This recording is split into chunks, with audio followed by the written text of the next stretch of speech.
olya ng'adda mu bigambo by'ebikulu biri bye yagamba nti MDD byakize nakola PCB kyokka nga ku MDD kwolya tibakuudisiza n'oba bwotu atuso ogamba abayimbi muleke kubeera bagwagwa ng'enswera egoberera omulambo mpaka muki mpaka mu gundi mpaka mu ntaana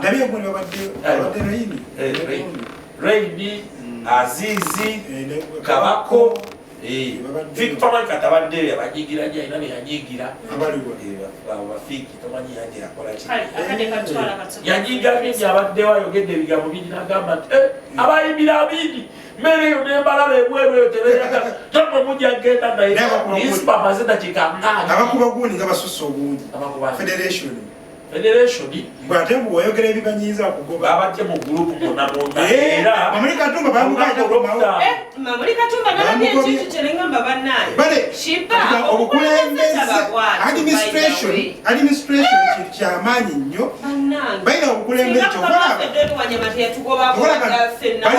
nti nno abakulembeze ne bebalonda balina okugenda for orientation basooke bamanyi okubasomesa obukulembeze kubanga oli wakwogerako n'omujja mu group n'omugoba kiba kibi nnyo ekisookera ddala leka mbabulire fedda federation tukimanyi nti abawagira Bobi Wine tebaliiko Mamuli Katumba wa people power naye byafamuddeko enjala y'ebuluma najjeeri abasajja bapanze oluwombo lwabwe lwabumbya 3 federation y'abayimbi Mamuli Katumba ozoobuzabuza ebibuuzo kiba lwaki takwisanga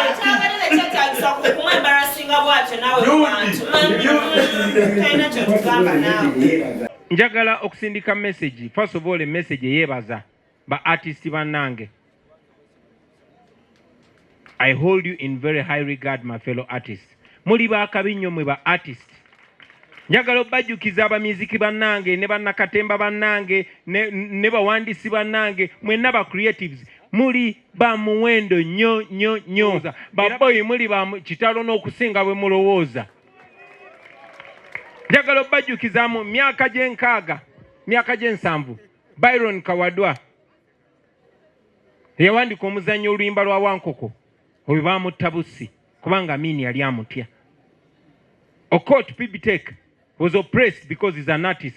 Njagala okusindika message first of all a message yebaza ba artist bannange.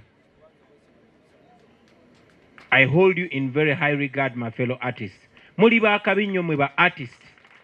Njagala obajjukiza abamiziki bannange ne bannakatemba bannange ne bawandisi bannange mwenna ba creatives muli ba muwendo nnyo baboyi muli ba kitalo n'okusinga bwe mulowooza.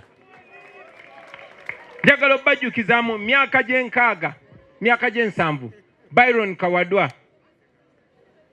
yawandika omuzannyo oluyimba lwa Wankoko oyo bamutta Bussi kubanga Amini yali amutya.